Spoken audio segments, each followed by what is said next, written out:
Jadi Kemendikbud Sekolah Dasar izin untuk mewawancara Ibu terkait tugas mata kuliah kami yaitu asesmen keluarga.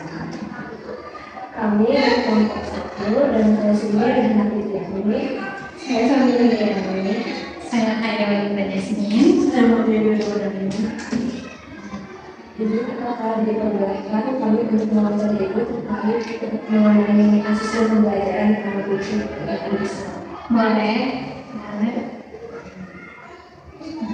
Ibu. Boleh Ibu memperkenalkan diri. Baik, perkenalkan saya Yandian Dambayanti dari SD Negara 4 kelas 1 Majalengka. Oh, ini dari kelas 1. Mungkin yang kita jalannya terkait apa tadi? Rubrik. Pada penilaian gitu ya. Jadi kan sebelum kita menghadapi kelas sudah dibuat pengajarnya, rubrik penilaiannya. Nah, kita ingin tahu seperti apa sih biasanya rubrik yang dibuat sama Ibu gitu. Kalau dari Ibu sendiri, menurut Ibu rubrik itu mudahkah dibuatnya atau ada kendala-kendala gitu yang sekiranya terlihat agak sulit gitu kalau yang harus satu siswa semuanya rubriknya dimasukin satu-satu seperti itu.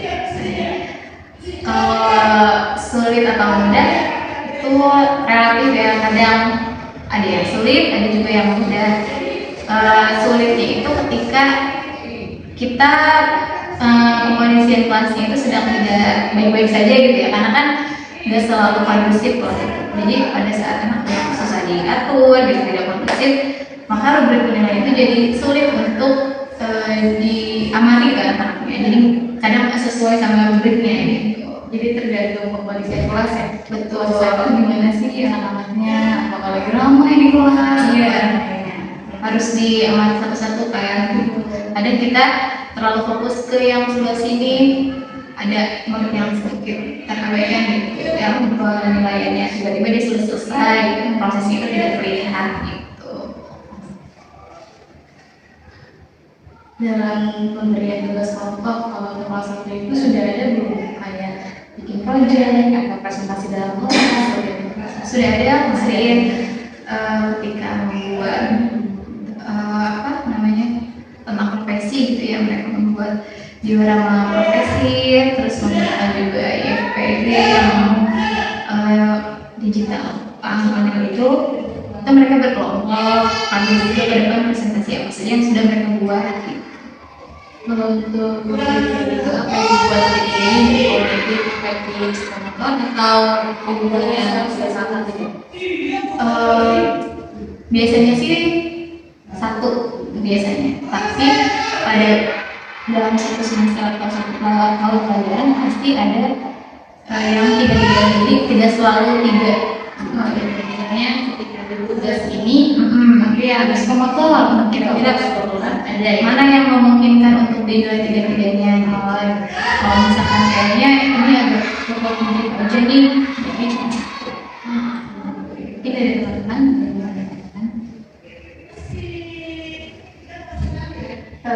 Menurut Ibu, apakah rubrik nilai itu yang terlalu rinci dapat membatasi aktivitas siswa? Tidak sih ya kalau aktivitas siswanya, tapi aktivitas gurunya.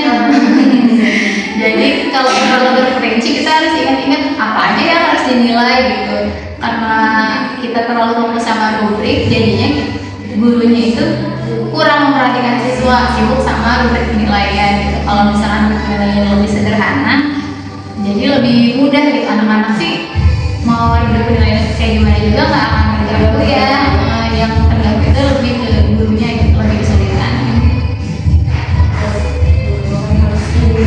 Iya, ngurusin pagi kelas 1 mau ini mau itu gitu. Jadi kalau rubriknya terlalu rinci, lupa gitu apa aja nanti harus dibuka lagi gitu.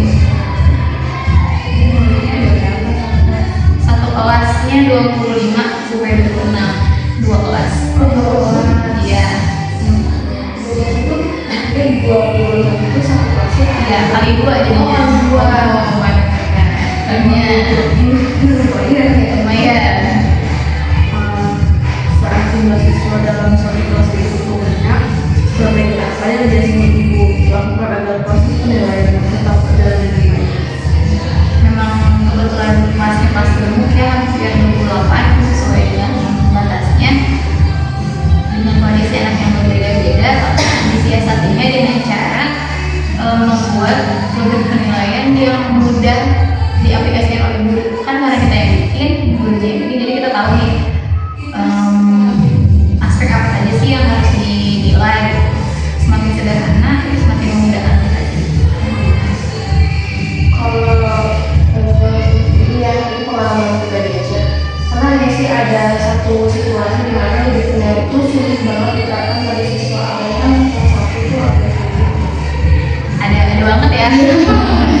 beberapa kali memang karena kan misalkan satu RPP itu dibuat untuk beberapa kali pertemuan.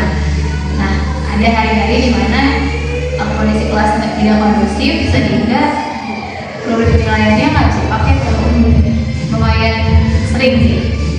Kalau kayak gitu jadinya karena ada beberapa pertemuan lagi diambil dari yang masih bisa dikondisikan anaknya. Mereka masih baru-baru.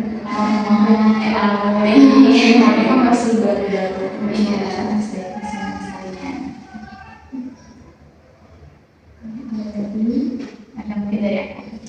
Kalau misalnya menurut nilai itu kan ada beberapa nilai, misalnya dari skala 1 sampai 4, terus itu bisa dengan sangat baik, juga dengan gimana secara ibu menentukan itu, apakah ibu menggunakan skala 1 sampai 4 atau juga menggunakan yang tadi sangat baik, cukup atau masih perlu dengan itu beda pakai biasanya kalau di rubrik yang 1, 2, 3, 4 nanti di bawahnya ada keterangan 1 itu perlu bimbingan 2 jadi poinnya pakai 1, 2, 3, 4 kalau keterangannya ada perbimbingan, cakap, akhir gitu. Kalau itu ibu kan ibu sendiri nih yang maksudnya nanti misalnya ya udah akhir gitu ya. Gimana cara ibu untuk fokus dan nilai itu nggak subjektif, objektif gitu menilai setiap anak tuh sesuai dengan kemampuannya. Kalau misalkan untuk objektivitas itu pertama kita lihat kalau dari sisi kognitif ya. Apa yang dia kerjakan kan ada hasilnya. Nah, tapi kan kita juga kadang nggak tahu nih hasilnya nyampe apa enggak ya gitu. Dia sebenarnya 100, tapi kan dia belum tentu ngerjain sendiri. Nah, biasanya guru itu udah tahu mana anak yang bisa, mana enggak. Nah, sebelum pembelajaran itu sudah dikelompok-kelompokkan, jadi digabung gitu. Yang belum bisa sama yang belum bisa, jangan yang belum bisa semuanya, yang belum bisa semuanya dibaca kayak gitu. Nah, ketika menilai ya itu bisa kita lihat nanti siapa yang lebih aktif di tempat duduknya itu, siapa yang lebih pasif, siapa juga yang apa ya, namanya komunikasi juga. Nah, biasanya dari situ kelihatan, oh dia tadi aktif nanya-nanya, ini kita sekali kali gitu ya, ingat tadi anak ini nanyain enggak ya, atau tadi anak ini diam aja tapi tiba-tiba nilainya 100, dia ingat lagi gitu. Kalau semuanya itu seperti apa? Nilainya insya Allah objektif ya, mudah-mudahan. Karena kita juga kan nggak bisa 100% objektif kalau itu ya adik-adik. Tapi kalau misalkan sedikit dari nilai, apakah ibu kasih tahu siswa